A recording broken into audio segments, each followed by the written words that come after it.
Yang kami hormati Bapak Kepala Sekolah SD Negeri 2 Munjul, yang kami hormati Ibu dan Bapak Guru SD Negeri 2 Munjul serta karyawan dan penjaga SD Negeri 2 Munjul. Bapak Ibu, pertama-tama marilah kita panjatkan puji syukur kehadirat Allah Subhanahu wa taala karena pada kesempatan kali ini saya dan Bapak Ibu semua bisa berkumpul di sini dalam kegiatan pengimbasan budaya positif modul 1.4 sebagai beraksi nyata dari kegiatan pendidikan calon guru penggerak. Sebelumnya saya dari sini saja Pak ya, biar saya bisa mengoperasikan. Ya, tidak perlu perkenalan ya Bu, sudah kenal. Saya Romawati Krisnawardani, calon guru penggerak angkatan 7 dari Kabupaten Purbalingga. Bapak Ibu, saat ini kita akan sama-sama memahami apa sih itu budaya positif dan apakah kita semua memang sudah benar-benar melaksanakan budaya positif untuk kita terapkan di kelas kita dan sekolah kita tercinta ini. Jadi mungkin Bapak Ibu guru meyakini bahwa tindakan saya ini sebagai sebuah budaya yang baik, budaya yang positif, tapi ternyata itu malah justru jadi hukuman untuk anak-anak. Nah, ini nanti kita akan memahami bersama-sama tentang budaya positif. Jadi kalau dari pengertiannya, budaya positif itu nilai-nilai atau kebiasaan-kebiasaan di sekolah yang berpihak kepada peserta didik agar mereka berkembang menjadi pribadi yang kritis, penuh hormat dan bertanggung jawab. Jadi kebiasaan ya Bu, kebiasaan.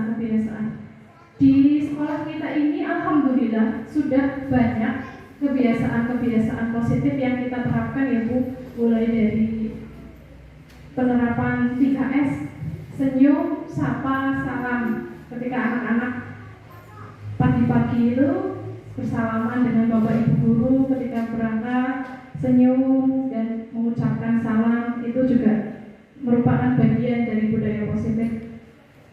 Terus juga ada kebiasaan di sekolah kita yaitu sholat berjamaah ketika sholat zuhur, kemudian ada membaca juz amma di pagi hari ataupun asmaul husna ataupun sholawat, itu juga merupakan upaya atau kegiatan-kegiatan yang menjurus ke budaya positif. Kenapa kita perlu mempelajari lagi, menelaah kembali tentang budaya positif? Karena ternyata ada perubahan paradigma itu. Paradigma itu pandangan atau cara berpikir. Nah, kita sebagai pendidik harus punya paradigma yang istilahnya berpihak kepada peserta didik. Nah, di sini ada filosofi Ki Hajar Dewantara. Jadi cara berpikir kita sebagai pendidik yang dulu mungkin berbeda dengan filosofi pendidikan Ki Hajar Dewantara. Nah, maka dari itu kita kembali merefresh tentang pengetahuan kita mengenai filosofi Ki Hajar Dewantara. Yang pertama adalah bukan tabula rasa. Tabula rasa paham ya Bu? Tabula rasa itu diibaratkan anak-anak seperti kertas yang kosong, kertas yang masih bersih, masih suci, dan kita orang dewasa yang menuliskan apa yang nanti jadi takdir anak. Tapi ternyata paradigma itu berubah. Jadi bukan lagi tabula rasa, melainkan anak-anak itu sudah memiliki kodrat alam dan kodrat zamannya. Nah, kita sebagai orang dewasa ini hanya menuntun dan mengarahkan anak-anak supaya tidak salah jalan, tidak salah arah. Jadi filosofi pendidikan Ki Hajar Dewantoro ini kemarin kita sudah belajar bersama-sama tentang merdeka belajar. Nah, merdeka belajar ini membebaskan anak untuk berekspresi, berkreasi sesuai dengan minat dan bakatnya. Jadi bukan didikte kamu harus pintar matematika, kamu harus pintar ini, tidak. Jadi dikembangkan apa yang jadi kodratnya dia, apa yang jadi keunikan dari anak-anak. Jadi kita hanya menuntun, memfasilitasi anak-anak supaya keunikannya itu berkembang menjadi potensi yang baik. Dan yang kedua yaitu semua anak itu terlahir dengan bakatnya masing-masing. Iya. Kalau pendidikan zaman dahulu kan menyamaratakan anak yang pintar, anak yang cerdas, kue berarti biji akademiknya, nilai akademiknya itu tinggi. Padahal tidak semua, padahal tidak seperti itu ya Pak Bu. Ada anak yang mahir di bidang olahraga misalkan, itu juga anak yang pintar, anak yang unik. Jadi tidak hanya anak-anak yang pandai secara akademik. Kemudian budi pekerti. Nah, di dalam filosofi pendidikan Ki Hajar Dewantoro ini budi pekerti ini sangat utama ya, sangat ditonjolkan karena memang dewasa ini budi pekerti ini sudah semakin luntur ya Pak Bu ya. Apalagi kemarin kita 2 tahun tidak bersama anak-anak. 2 tahun ini masa pandemi, anak-anak banyak belajarnya di rumah. Jadi kebiasaan-kebiasaan yang awalnya diterapkan oleh Bapak Ibu di sekolah kemudian luntur ketika mereka di rumah, belajar di rumah. Jadi kurang menghargai orang lain. Ya kan Bu? Bapak Ibu merasakan apa tidak ketika awal-awal mereka? Iya. Kemudian yang selanjutnya yaitu tugas guru menuntun bakat tersebut agar anak tumbuh dengan selamat dan bahagia. Ini tugas kita sebagai seorang pendidik adalah menuntun bakat anak, memfasilitasi anak. Oh dia pintar main musik, ya difasilitasi. Ini ada alat musik ini silahkan dimainkan atau diundangkan orang yang ahli dalam bidang musik. Nah seperti itu kita sebagai pendidik memfasilitasi. Kemudian guru diibaratkan sebagai tani dan anak diibaratkan sebagai biji jagung atau padi. Ya.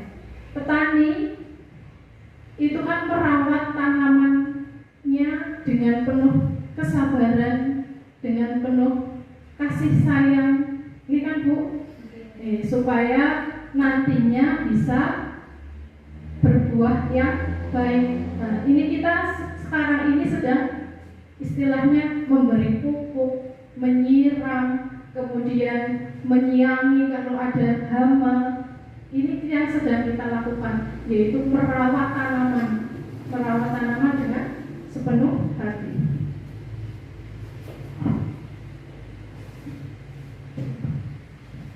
Sebentar.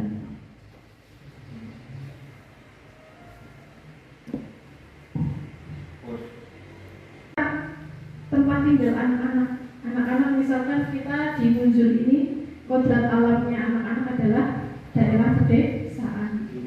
Jadi kita menuntun anak-anak ya sesuai dengan daerah pedesaan. Kemudian kodrat zaman itu perubahan yang ada di lingkungan ini. Sekarang ini sudah banyak sekali teknologi, semakin berkembang. Nah diharapkan kita sebagai pendidik juga mengikuti perubahan ini, perubahan yang baik-baik kita gunakan untuk kemajuan anak-anak didik kita. Kemudian yang terakhir adalah berpihak kepada anak. Berpihak kepada anak ini ya usaha atau segala upaya kita lakukan agar anak-anak itu mencapai keselamatan dan kebahagiaannya, memerdekakan anak. Dan selanjutnya perubahan paradigma yang selanjutnya yaitu untuk membangun budaya yang positif, sekolah perlu menyediakan lingkungan yang positif juga, aman dan nyaman agar anak-anak mampu berpikir, bertindak, dan mencipta dengan merdeka, mandiri, dan bertanggung jawab. Kemudian lazimnya disiplin dikaitkan dengan kontrol. Dalam hal ini kontrol guru dalam menghadapi murid. Jadi kalau kita mau menerapkan budaya positif, kita perlu menanamkan disiplin positif juga kepada anak-anak, diri kita dan kepada anak-anak. Disiplin positif yang sangat kuat. Nah, di sini ada perubahan paradigma teori kontrol atau ilusi kontrol yang dipaparkan oleh Dr. William Glasser dalam kontrol teori untuk meluruskan miskonsepsi tentang kontrol. Jadi miskonsepsi itu salah paham tentang kontrol. Yang pertama, ada ilusi guru mengontrol murid. Di ilusi sebetulnya guru itu lebih menuntun anak ya, bukan mengontrol murid. Yang kedua, ilusi bahwa kritik akan membuat orang merasa bersalah dan dapat menguatkan karakter. Ini ilusi, berarti salah paham bahwa kritik tidak sepenuhnya dapat membuat orang merasa bersalah. Bahkan ada anak yang ketika dikritik malah semakin jadi atau malah justru melemahkan mentalnya ketika dikritik oleh guru. Jadi anak-anak itu tidak percaya diri atau minder. Dan yang selanjutnya yaitu ilusi bahwa semua penguatan positif efektif dan bermanfaat. Dan yang terakhir, ilusi bahwa orang dewasa memiliki hak untuk memaksa. Oke, selanjutnya perubahan paradigma stimulus respon ke teori kontrol. Bisa dilihat di layar bahwa stimulus respon, di kolom stimulus respon kita mencoba mengubah orang agar berpandangan yang sama dengan kita. Sedangkan pada teori kontrol kita berusaha memahami pandangan orang lain tentang dunia. Ya, kita tidak bisa memaksakan orang lain Ibu tentang harus sama dengan kita. Tetapi kita bisa mengubah cara pandang kita, berusaha untuk memahami, oh iya, dia berbuat seperti itu pasti ada alasannya. Ini perilaku buruk dilihat sebagai suatu kesalahan. Sedangkan di teori kontrol, semua perilaku memiliki tujuan. Ya, kalau kita melihat anak-anak kita melakukan kesalahan, melakukan sesuatu hal yang tidak baik, kita mungkin dulu menganggapnya itu sebagai suatu kesalahan. Tetapi dalam teori kontrol, kesalahan itu atau perbuatan anak itu pasti memiliki tujuan. Tujuannya apa? Nanti kita sampai ke sana, yaitu memenuhi 5 kebutuhan dasar manusia. Yang ketiga, orang lain bisa mengontrol saya. Dan pada teori kontrol hanya Anda yang bisa mengontrol diri Anda. Ya. Kita bisa menanyakan pada diri kita sendiri, oh, aku ini bisa dikontrol nggak sih sama orang lain? Bisa atau buatan? Ya, kalau saya mau ya saya laksanakan, kalau saya tidak mau ya tidak. Berarti kan sama seperti murid-murid kita. Kalau dia mau ya dia laksanakan, kalau tidak ya tidak. Berarti tidak bisa mengontrol orang lain. Artinya kita tidak bisa mengontrol orang lain. Memaksakan ada pada saat bujukan gagal. Pemaksaan ada pada saat bujukan gagal. Dipaksa oleh gurunya. Bisa kalau dibujuk, kemudian bujukannya gagal, dipaksa. Tetapi diubah paradigmanya, yaitu di teori kontrol, kolaborasi dan kesepakatan menciptakan pilihan-pilihan baru. Ya, nanti kita akan mengetahui bagaimana cara-cara membuat keyakinan kelas atau kesepakatan kelas. Di kolom stimulus respon yang terakhir, model berpikir menang atau kalah. Nah, pada di teori kontrol yaitu model berpikir menang. Jadi semuanya menang, tidak ada yang kalah. Ya. Yang selanjutnya, apakah makna disiplin itu? Ya, ini. Kata disiplin sering dikaitkan dengan tata tertib, terus teratur dan kepatuhan pada peraturan. Kata disiplin juga sering dihubungkan dengan hukuman, padahal itu sungguh berbeda karena belajar dari disiplin tidak harus dengan memberi hukuman.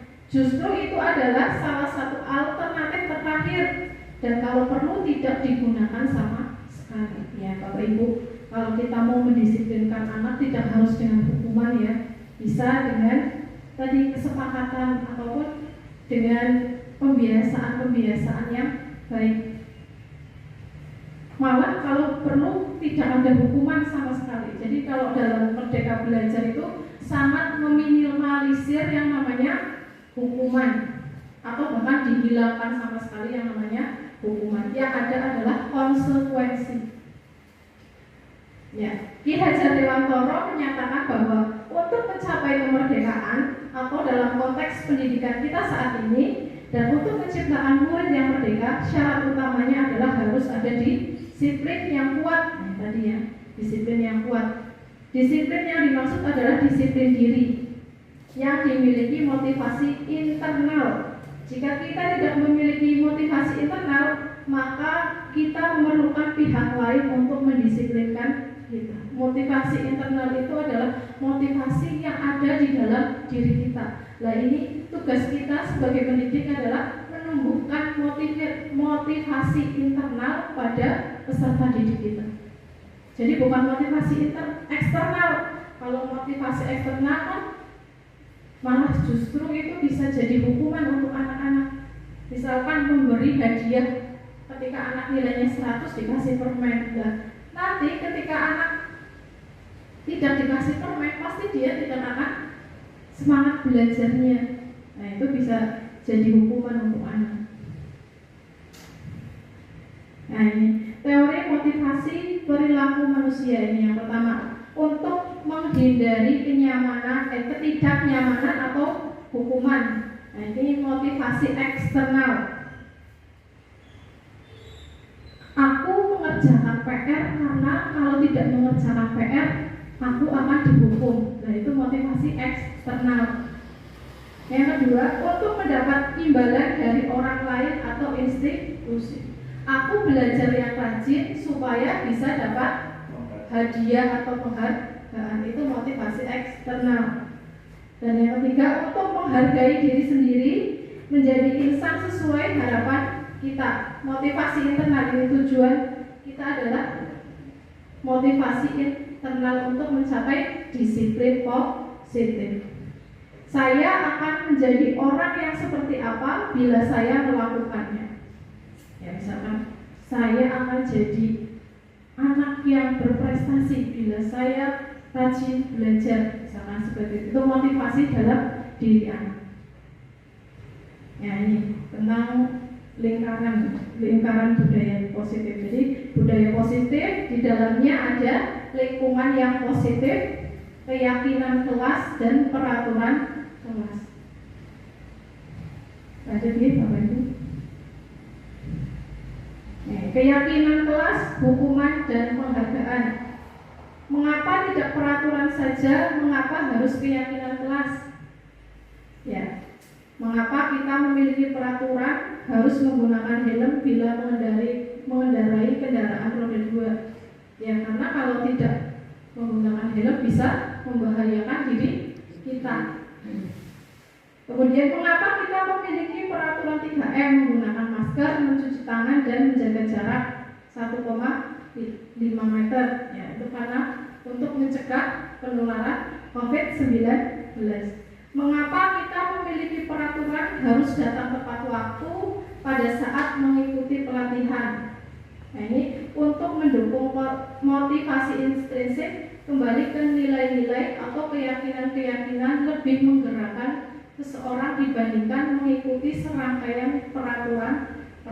Jadi kalau kita punya motivasi dalam diri kita, jadi kita akan berjalan atau melakukan hal-hal yang sesuai dengan istilahnya kaidah atau peraturan. Jadi tidak perlu peraturan pun, kalau kita punya motivasi positif, ya motivasi intrinsik yang baik, otomatis tidak akan keluar dari melakukan hal-hal atau tindakan yang buruk.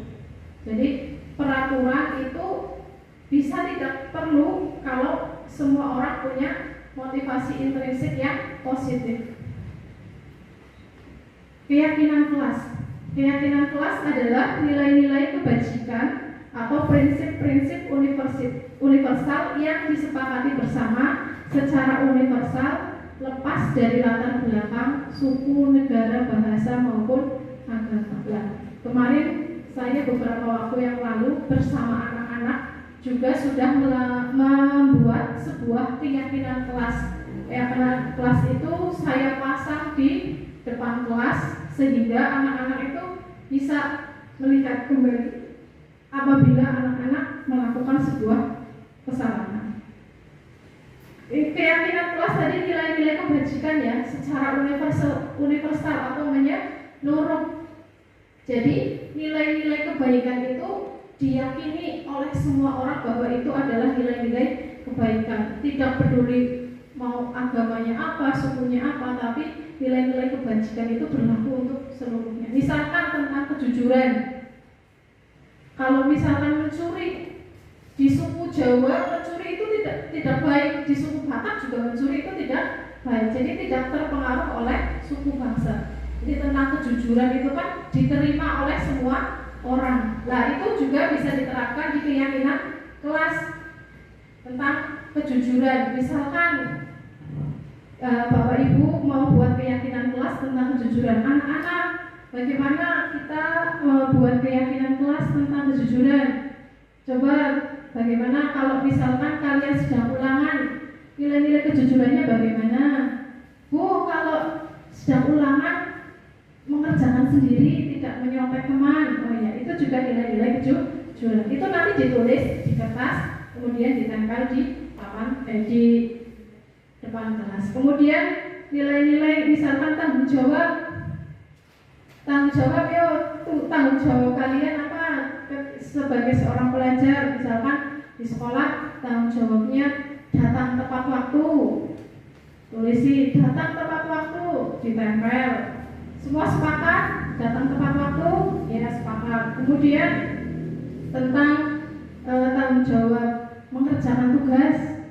Nah, kalau Bu Guru memberi tugas, berarti kalian bertanggung jawab menyelesaikan atau mengerjakan tugas itu. Ya sepakat, terus ditulis, ditempel di depan kelas. Atau tentang menghargai orang lain. Bagaimana tentang hubungan kalian dengan sesama temanmu harus bagaimana? Oh itu Bu, harus saling mengasihi, menyayangi, menghormati. Ya ditulis kemudian ditempel. Itu kan kita sepakati bersama tentang keyakinan kelas. Saya kemarin buat dokumentasi tapi belum saya pindah ke laptop. Ada contohnya di kelas 5. Itu tentang keyakinan kelas. Ya, pembentukan keyakinan kelas. Yang pertama saya bacakan saja ya Bu. Keyakinan kelas bersifat abstrak daripada peraturan yang lebih rinci dan konkret. Keyakinan kelas berupa pernyataan-pernyataan yang universal. Pernyataan keyakinan kelas senantiasa dibuat dalam bentuk positif. Keyakinan kelas hendaknya tidak terlalu banyak sehingga mudah diingat. Semua warga kelas sebaiknya ikut berkontribusi dalam membuat kegiatan kelas lewat surat pendapat. Dan yang terakhir, bersedia meninjau kembali keyakinan kelas dari waktu ke waktu. Kita lanjut. Nah, ini perbedaan peraturan dan keyakinan kelas. Kalau peraturan selalu dikembalikan ke buku ke tempatnya. Selalu kembalikan buku ke tempatnya. Kalau keyakinan kelas berarti tanggung jawab. Ya. Kalau peraturan berarti lebih rinci ya Bu ya. Sedangkan kalau keyakinan kelas itu lebih ya universal tentang tanggung jawab. Kemudian dilarang mengganggu orang lain. Tapi kalau di keyakinan kelas menghormati orang lain dan diri sendiri. Di peraturan kelas di peraturan hadir di sekolah 15 menit sebelum pelajaran dimulai. Dan untuk keyakinan kelas, menghormati orang lain, komitmen pada tujuan atau komitmen. Peraturan dilarang melakukan kekerasan. Nah, di keyakinan kelas tentu keselamatan dan menghormati orang lain. Di peraturan dilarang menggunakan narkoba. Di keyakinan kelas itu kesehatan. Kemudian bergantian atau menunggu giliran. Ini tentang menghormati orang lain dan kesabaran. Menggunakan masker, jangan berlari. Menggunakan masker berarti keyakinan kelasnya tentang kesehatan dan keselamatan. Kemudian peraturan jangan berlari di kelas atau koridor, berarti keyakinannya tentang keselamatan dan keamanan. Ini dihukum oleh penghargaan. Ini pengaruhnya bisa jangka pendek dan jangka panjang. Jangka pendeknya contohnya ketika diadakan kuis ya Bu, kalau ada hadiahnya pasti anak-anak sangat semangat. Nah, sedangkan ketika kuis nggak ada hadiahnya, pasti anak-anak biasa saja, tidak sesemangat ketika ada hadiah. Nah, kemudian jangka panjangnya jadi anak-anak itu terbiasa dengan reward atau imbalan. Yang kedua, penghargaan menghukum maksudnya ini ya, jadi anak-anak ini kurang bersemangat ketika tidak ada yang namanya hadiah atau reward. Itu juga bisa menghalangi anak untuk belajar lebih, karena kalau misalkan anak-anak punya motivasi intrinsik kayak tadi, anak-anak itu bisa menggali potensinya itu lebih maksimal. Tapi kalau misalkan motivasinya eksternal, itu justru hukuman untuk anak, dan hukuman untuk anak-anak yang tidak dapat hadiah. Misalkan si A karena dia pintar sering dapat reward, sedangkan teman-teman yang lain yang tidak dapat reward itu juga merasa kecil hati, jadi terhukum jadinya. Kemudian yang ketiga yaitu penghargaan mengurangi ketepatan. Penghargaan tidak efektif dan penghargaan merusak hubungan, yaitu iri terhadap teman-temannya yang dapat penghargaan. Oh, dapat nilai 100, dapat bintangnya 5, loh aku dapatnya 1. Kan ada kecemburuan ya Bu, biasanya anak-anak mudah sekali. Jangankan anak-anak, orang dewasa saja kadang terjadi yang namanya kecemburuan. Dan yang ketiga ini ada kasus tindakan guru. Nah, ini coba Bapak Ibu mengira ini sebuah hukuman atau konsekuensi. Mencatat 100 kali dalam buku kalimat, saya tidak akan terlambat lagi karena terlambat sekolah. Ini hukuman atau konsekuensi? Ya, kita catat ya, hukuman. Kemudian lari mengelilingi lapangan basket 2 kali karena terlambat hadir di sekolah, hukuman. Murid diminta untuk push up 15 kali karena tidak menggunakan masker ke sekolah, hukuman. Menggantikan kertas tugas teman yang dicoret-coret, konsekuensi. Membersihkan tumpahan air di meja tulis karena tersenggol pada saat belajar, meminta murid tidak mengenakan sepatu seharian di sekolah karena tidak mengenakan sepatu hitam. Ya, hukuman apa konsekuensi? Hukuman ya, coba nanti dicek. Lari mengelilingi lapangan basket 2 kali karena terlambat 10 menit untuk pelajaran PJOK, hukuman apa konsekuensi? Hukuman ya, kita cek coba ya Bu jawabannya.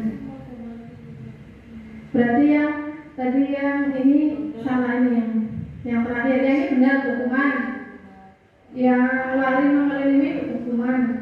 Yang push up juga hukuman. Mengganti itu konsekuensi, betul. Membersihkan tumpahan konsekuensi, betul. Murid disuruh untuk mengenakan sepatu, hukuman. Nah, yang lari mengelilingi lapangan basket itu konsekuensi. Ini perbedaan hukuman dan konsekuensi. Kalau hukuman itu sesuatu yang menyakitkan harus terjadi, sedangkan konsekuensi sesuatu harus terjadi. Membuat anak sakit secara fisik maupun hati atau mental untuk jangka waktu yang lama, sedangkan konsekuensi membuat anak merasa tidak nyaman dalam jangka waktu yang pendek. Kemudian hukuman, anak membenci kedisiplinan, sedangkan pada konsekuensi anak menghargai kedisiplinan. Hukuman bersifat memaksa atau paksaan, sedangkan konsekuensi sifatnya stimulus dan tanggapan. Kemudian perbedaan hukum, kalau hukuman mendorong anak menyakiti diri sendiri, sedangkan konsekuensi mendorong anak agar mudah menyesuaikan diri. Pada hukuman, konsep diri yang buruk, sedangkan kalau di dalam konsekuensi, konsep diri yang baik. Ada lagi, anak belajar untuk menyembunyikan kesalahan, tetapi pada konsekuensi anak belajar untuk mematuhi peraturan. Kalau hukuman, marah, bersalah, dipermalukan, merasa tidak dihargai, sedangkan di konsekuensi kehilangan hak, dibuat tidak nyaman, diasingkan untuk sementara waktu, kehilangan haknya. Misalkan ketika anak-anak tidak mengerjakan PR, saya beri konsekuensi ketika kemarin buat keyakinan kelas bahwa konsekuensinya kalau tidak mengerjakan PR diambil haknya, hak istirahat. Ketika kamu istirahat, kamu harus tinggal di kelas untuk mengerjakan PR, misalkan seperti itu. Haknya kehilangan hak. Nah, ini kebutuhan dasar manusia ada 5. Yang pertama, survival atau bertahan hidup. Kemudian yang kedua, cinta kasih atau rasa diterima. Yang ketiga, penguasaan. Keempat, kesenangan. Dan yang kelima adalah kebebasan. Ini adalah sebuah kasus. Ibu Ani, guru kelas 5 SD pelita hati, sedang bingung menghadapi ulah salah satu murid di kelasnya yang bernama Agus. Beberapa anak telah datang dan mengeluhkan Agus yang seringkali meminta bekal makan siang mereka dengan paksa. Jika Anda menghadapi situasi seperti Ibu Ani, apa yang Anda lakukan? Menurut Anda, kira-kira apa alasan Agus melakukan hal itu? Kira-kira apa alasannya Agus, Bu? Iya, bertahan hidup karena ada kebutuhan dasarnya yang tidak terpenuhi, yaitu makan untuk bertahan hidup. Jadi dia meminta makan ke temannya. Nah, menurut apa yang Anda lakukan? Iya, apa yang Bapak Ibu lakukan ketika menghadapi kasus seperti Ibu Ani? Nah, ini dalam konteks penerapan disiplin positif, Ibu Ani sebaiknya mencari tahu alasan Agus melakukan tindakan tersebut agar mengetahui kebutuhan mana yang sedang berusaha dipenuhi oleh Agus. Bila jawaban Agus karena lapar dan orang tuanya tidak membawakannya bekal makan siang, kebutuhannya adalah bertahan hidup. Apabila jawaban Agus karena senang temannya jadi memperhatikan dia, kebutuhannya Agus adalah cinta dan kasih sayang. Bila jawaban Agus adalah dia merasa hebat karena teman-temannya jadi takut, berarti kebutuhannya adalah penguasaan. Apabila jawaban Agus karena dia merasa bosan dengan bekal yang dibawakan ibunya, berarti kebutuhannya adalah kebebasan. Nah, endok maning. Dan yang terakhir, apabila jawaban Agus adalah karena iseng saja, dan dia menikmati ekspresi wajah temannya yang kesal karena diambil makanannya, kebutuhannya adalah kesenangan. Jadi kita sebagai guru atau pendidik harus mencari tahu alasan seseorang anak itu melakukan tindakan yang atau melakukan sebuah kesalahan. Jadi kalau misalkan anak tidak melakukan sebuah kesalahan, berarti karena ada kebutuhan dasarnya yang belum terpenuhi.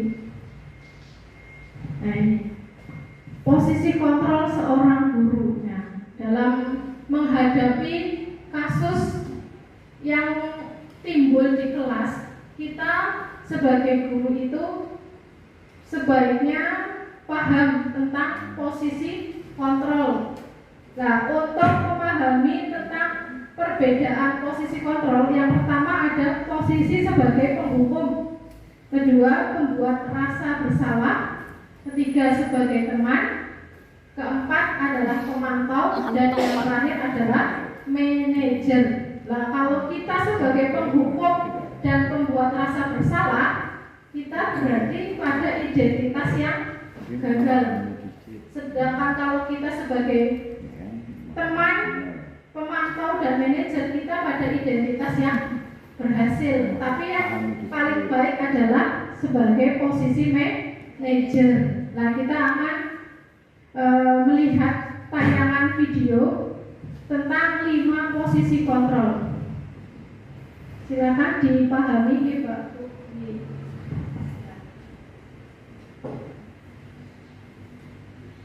Positif restitusi. Salah satu program yang dikenakan adalah 5 posisi kontrol. 5 posisi kontrol dalam restitusi adalah proses perjalanan seorang pendidik agar dapat mengenali dirinya. Pada video kali ini, kita akan membahas tentang 5 posisi kontrol yang dikenakan oleh gaya dosen dan contoh penerapan.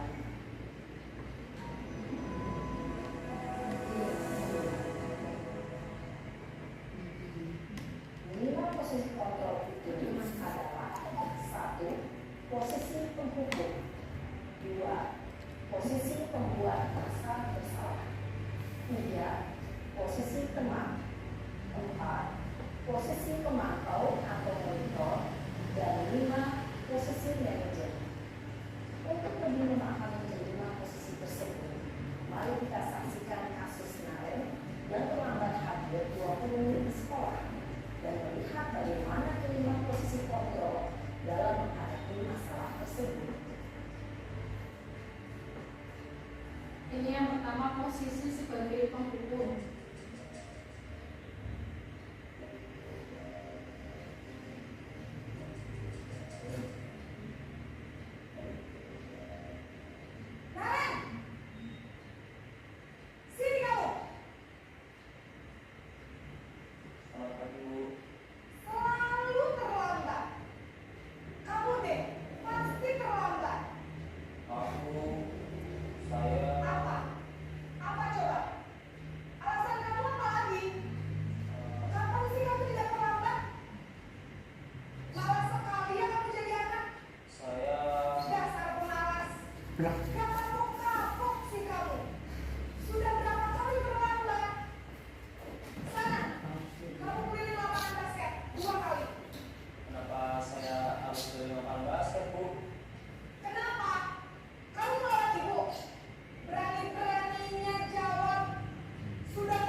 Membuat rasa bersalah.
Ini yang ketiga sebagai teman.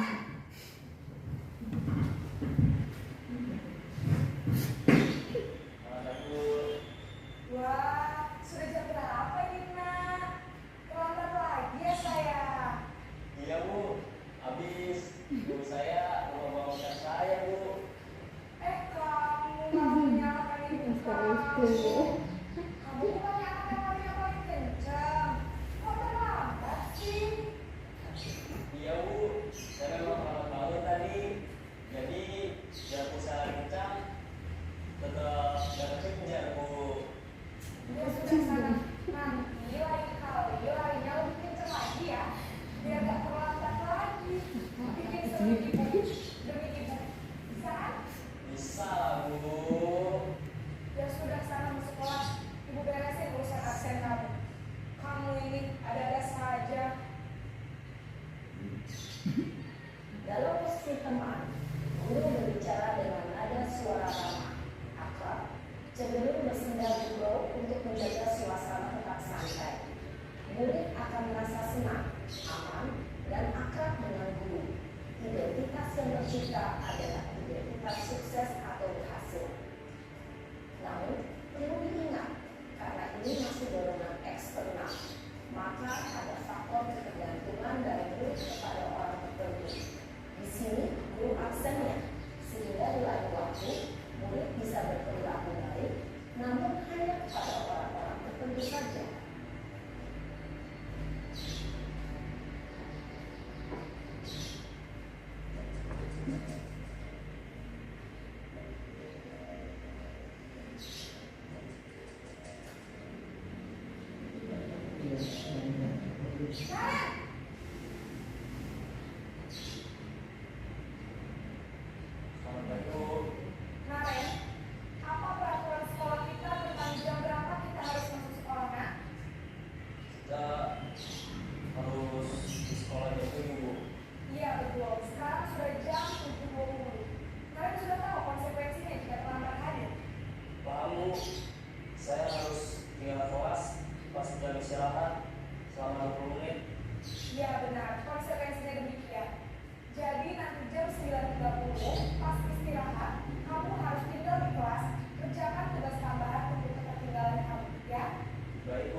posisi kontrol yang disarankan untuk membimbing murid memiliki sikap disiplin yang positif, yaitu murid yang mandiri, bertanggung jawab, dan dapat memecahkan masalah. Tujuan dari posisi ini adalah agar murid dapat berefleksi atas tindakannya. Guru akan dengan tulus memberikan pertanyaan-pertanyaan bermakna, sehingga membuat murid dapat belajar dari kesalahannya dan mencari sebuah solusi untuk menyelesaikannya. Ibu dan Bapak Guru hebat, setelah mengamati adegan kelima posisi kontrol tadi, kira-kira posisi mana yang paling ideal? Posisi mana yang Ya, Bapak Ibu sudah menonton video tadi ya. Ada berapa 5 posisi kontrol, Bu? 5. Menurut Bapak Ibu, posisi kontrol yang paling baik untuk diterapkan kira-kira yang mana, Bu? Iya, posisi sebagai manajer. Karena kita tidak serta-merta langsung menghukum anak, tapi kita tanyakan dulu alasannya. Kemudian kita stabilkan dengan bahwa setiap orang memang pernah melakukan kesalahan. Nah, tapi bagaimana kita memperbaikinya dan menumbuhkan motivasi untuk tidak mengulangi kesalahan pada anak. Kita lanjutkan ke PowerPoint, Ibu. Ini tadi bagian tentang 5 posisi kontrol. Ya, tadi sudah dijelaskan melalui video, Ibu. Kalau identitas yang gagal itu yang sebagai penghukum dan sebagai teman. Nah, sebagai yang pembuat merasa bersalah. Apakah di sini ada yang pernah melakukan posisi kontrol sebagai penghukum dan membuat merasa bersalah? Insya Allah tidak ada. Kalau dulu saya akui dulu sebelum mendapatkan materi ini, saya terkadang sebagai posisi pembuat merasa bersalah. Kamu nggak suka kasihan sama bu guru capek loh, padahal itu kan sebetulnya pembuat rasa bersalah. Ya ini. Tapi alhamdulillah setelah mendapatkan materi ini 5 posisi kontrol, ya saya sebagai pendidik juga memperbaiki diri saya, berusaha untuk menempatkan diri sebagai posisi manajer. Nah, harapannya setelah mendapatkan materi ini, Bapak Ibu juga bisa menerapkan sebagai posisi manajer ketika menghadapi kasus-kasus di kelas. Kemudian ada posisi sebagai teman dan pemantau. Ini identitasnya sudah berhasil, Bu, tetapi ini masih membutuhkan kontrol dari luar. Sedangkan kalau yang sebagai manajer ini menumbuhkan kontrol dalam dirinya. Nah ini, ketika menerapkan posisi kontrol sebagai manajer, kita biasanya menggunakan sebuah segitiga restitusi. Apa itu restitusi? Restitusi adalah sebuah proses menciptakan kondisi bagi murid untuk memperbaiki kesalahan mereka, sehingga mereka bisa kembali pada kelompok mereka dengan karakter yang lebih kuat. Nah, ciri-ciri dari restitusi adalah yang pertama, bukan untuk menebus kesalahan, namun untuk belajar dari kesalahan. Yang kedua, memperbaiki hubungan. Yang ketiga, tawaran, bukan paksaan. Keempat, restitusi menuntut untuk melihat ke dalam diri. Yang kelima, restitusi mencari kebutuhan dasar yang mendasari tindakan. Keenam, restitusi diri adalah cara yang paling baik untuk memperbaiki diri. Ketujuh, restitusi fokus pada karakter, bukan tindakan. Yang kedelapan, restitusi fokus pada solusi, mencari solusi. Yang kesembilan, restitusi mengembalikan murid yang berbuat salah pada kelompoknya. Dan ini yang terakhir ini, Bu, segitiga restitusi. Nah, langkah yang pertama seperti Ibu Guru tadi ketika menghadapi naram, yang pertama yaitu menstabilkan identitas. Ya, setiap orang pasti pernah bukan yang pertama, Yang pertama adalah validasi tindakan yang salah.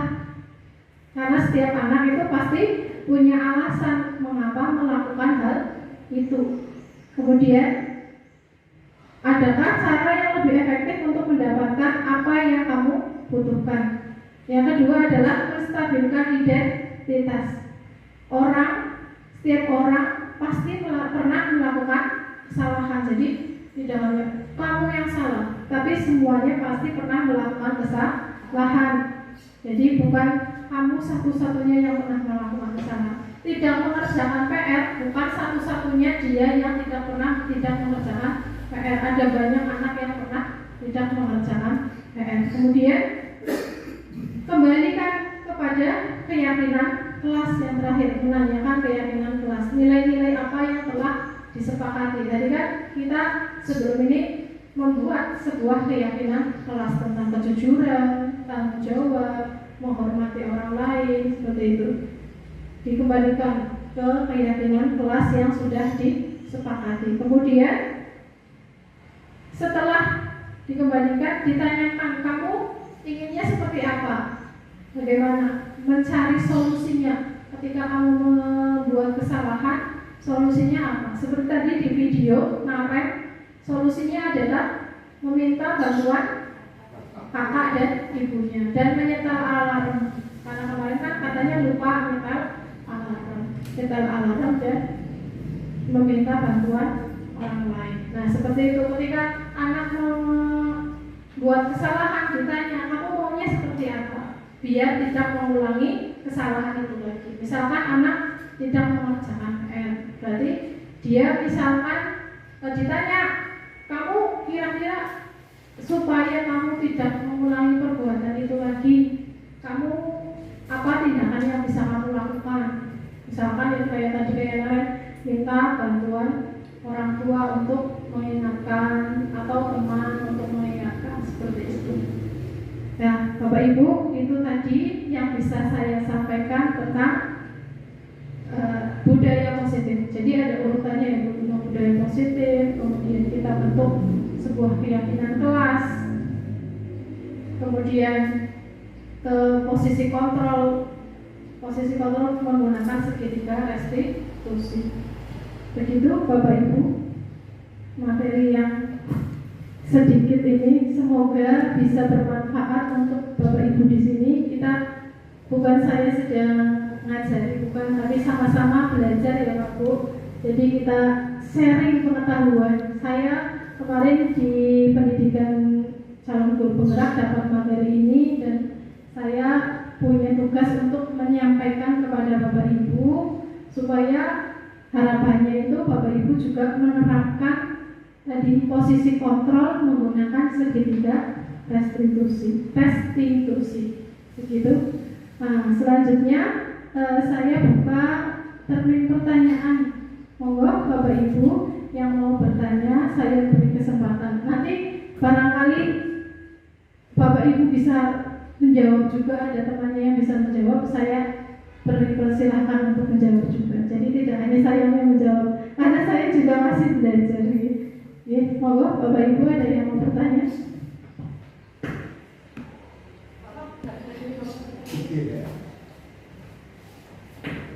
Terima kasih. Sebelum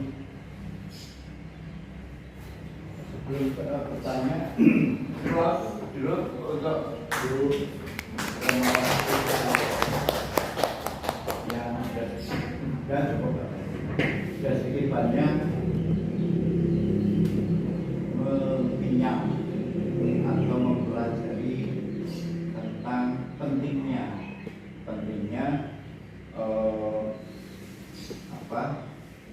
proses macam ini, karena di dalam merdeka belajar, atau kalau lebih tepatnya saudara itu sebagai guru penggerak, calon guru penggerak itu sudah lebih tahu dahulu daripada sudah sewajarnya. Betul sekali apa yang panjenengan kuasai, apa panjenengan pelajari itu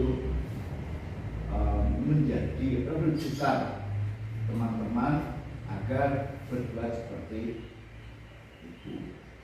Kemudian panjenengan perso sendiri bahwa yang Merdeka Belajar itu dari sementara ini kan kelas 1 dengan kelas 4, yang lain 3, 2, 5 itu belum. Nah, itu baik sekali untuk kami, untuk teman-teman. Saya ada, karena ingin dibuka sebuah pertanyaan. Maaf nanti kalau saya keliru dalam bertanya, atau mungkin panjenengan itu jawabannya belum bisa bertanya kepada yang lebih atas lebih ya, betul. Ini Bu, dalam proses pembelajaran yang dewasa bisa berjalan, kalau kita itu mengacu kepada Ki Hajar Dewantara yang tadi panjenengan sebutkan itu tabula rasa, betul, kita itu mengibaratkan anak itu sebagai kertas putih ya, yang kosong, tidak ada isinya apapun. Kemudian sebagai pendidik, sebagai guru itu akan membuat menulis apa itu merah, hijau, kuning itu tetap. Namun demikian pandangan yang seperti itu dewasa ini adalah kekeliruan. Nah, yang menjadi bahan pertanyaan saya dalam membimbing, mendidik, mengarahkan, kemudian dan sebagainya, itu biasanya kan kita mendapatkan kendala, ya, mendapatkan kendala. Nah, kendalanya banyak sekali, apalagi kita muncul dua khususnya itu adakah solusi yang tepat untuk apa solusinya untuk menghadapi kendala-kendala itu, Ibu? Mohon maaf karena kita semuanya masih lagi belajar. Mohon penjelasan Ibu untuk demikian. Terima kasih kepada Bapak Samuel atas pertanyaannya. Jadi tentang teori tabula rasa ya Bu ya. Sekarang ini ternyata itu perlu diubah. Jadi kalau di dalam filosofi pendidikan Ki Hajar Dewantara, anak itu kertas putih yang sudah ada garisnya tetapi masih samar-samar. Nah seperti itu. Lah kita sebagai guru itu tugasnya untuk menebalkan garis samar-samar itu. Jadi anak itu sudah punya bakatnya sendiri, sudah punya kodratnya sendiri. Lah kita tebalkan. Misalkan dia sebetulnya berbakat nyanyi, berbakat menari. Lah kita sebagai guru itu menggali untuk menebalkan garis-garis yang masih samar-samar itu. Jadi kita usaha semaksimal mungkin untuk menggali potensi masing-masing anak. Kemudian setelah itu difasilitasi, dituntut agar anak-anak itu bisa mengembangkan bakatnya. Misalkan yang tadi ternyata anak itu pintar nyanyi, hobinya nyanyi. Ketika istirahat, nah Mbak sini jajal, Bu Guru punya video ini, Bu Guru punya video lagu tentang lagu ini, gitu kamu nyanyikan ini, lah itu kan itu fasilitasi. Nah ini ada teknik-teknik nyanyi yang bagus, ada teknik-teknik nyanyi yang baik. Nah silakan ini kamu pelajari, bisa nonton di YouTube ini Mbak. Nah itu kan mau fasilitasi ya Pak Bu. Kemudian misalkan ada anak yang senang pelajaran bahasa tentang puisi, anak ini pintar nulis puisi. Jujur saya sebagai guru bukan pintar nulis puisi, nah tapi saya sebagai guru bisa memfasilitasi anak untuk mendapatkan apa sih itu puisi yang baik, bagaimana puisi, kaidah-kaidah penulisan puisi, kemudian ke perpustakaan, kan di perpustakaan banyak referensi buku-buku puisi, ke apa, cara-cara menulis puisi yang baik, yang benar seperti itu. Jadi kita berupaya untuk memfasilitasi anak tadi, menghamba kepada anak bagaimana agar anak ini garis-garis yang samar ini jadi tebal menuntut anak seperti itu Pak, kurang lebihnya. Tadi pertanyaannya kedua apa ya Pak? Apabila ada kendala. Kendala. Ya, kalau kendala bisa dikonsultasikan dengan rekan sejawat Bapak Ibu. Misalkan kendalanya tentang fasilitas, ya. Misalkan, oh iya di rumah saya, di rumah rekan kerjanya punya alat musik, sedangkan ada anak yang pintar main gitar. Saya nggak punya gitar, tetapi rekan saya punya gitar. Nah ini bisa bekerja sama dengan teman atau rekan sejawat untuk, Bu, saya boleh pinjam gitarnya supaya anak ini bisa bermain gitar. Seperti itu, bisa berkonsultasi dengan rekan atau bekerja sama dengan rekan sejawat. Bisa juga berkonsultasi dengan kepala sekolah mencari solusinya. Misalkan saya juga seringan konsultasi ke bapak-bapak, ini kok ada anak yang seperti ini, bagaimana ya solusinya. Nanti kita bahas bersama-sama seperti itu. Jadi keterbatasan bukan jadi halangan. Seperti itu Bapak. Nanti saya tanyakan lagi, ini kurang lebihnya seperti itu ya Pak ya. Tepuk tangan sekali. Ada temannya lain. Yang lain monggo. Bu Jana. Terima kasih kepada Bu Roma yang telah menyampaikan hal-hal baik atau positif kepada kita. Tentunya ini pengalaman baru ya mengenai tadi budaya positif, keyakinan kelas, kemudian 5 posisi kontrol dengan diterapkannya segitiga restitusi. Yang ingin saya tanyakan adalah ini ya Bu, keyakinan kelas. Keyakinan kelas itu sama halnya seperti kesepakatan ya, beda dengan peraturan ya. Untuk keyakinan kelas itu kita buat kesepakatan dengan anak ya. Jadi nanti kita bahasanya maupun itu bukan lagi hukuman, melainkan berdiskusi ketika anak melakukan kesalahan. Ya, betul seperti itu. Ya, misal pada kasus di kelas, misal ada anak yang tidak mengerjakan PR itu lebih dari 2 kali. Nah, tentu kita di awal sudah membuat konsekuensi. Nah, kemudian konsekuensi itu tentunya diterapkan oleh anak Jadi tadi di segitiga restitusi itu kan ada langkah-langkahnya. Yang pertama dipanggil dulu anak. Identifikasi dulu. Identifikasi. Kenapa? Ditanya alasannya. Kenapa kamu tidak mengerjakan PR? Nah itu nanti kita tahu kebutuhan dasar mana yang belum terpenuhi dari diri anak itu. Kemudian distabilkan. Dia memang setiap anak, setiap orang pasti pernah melakukan kesalahan. Jadi anak itu tidak minder.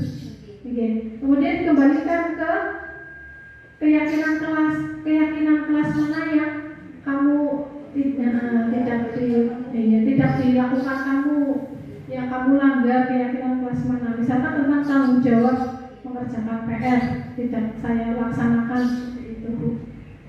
Untuk solusinya biar anak yang mencari sendiri solusinya apa. Misalkan iya Bu, nanti saya kalau ada PR mau main ke rumahnya si A, mau minta diajarin seperti itu. terima kasih Bu. Jadi kita ini ke anak ya, misalkan memanggil kenapa kamu tidak mengerjakan, tapi kita jadi tahu ya apa alasannya. Apapun nanti kita kembali lagi ke apa tadi, kebutuhan tadi ya, Kebutuhan dasar. Iya, kebutuhan dasar. Kemudian distabilkan. Sebetulnya ya tidak semua orang memang pernah melakukan kesalahan. Menstabilkan identitas itu biar anak itu tidak kalau dipanggil ke kelas kan biasanya anak aku salah apa ini ya, kita merasa bersalah gitu. Jadi distabilkan identitas untuk membangun kepercayaan diri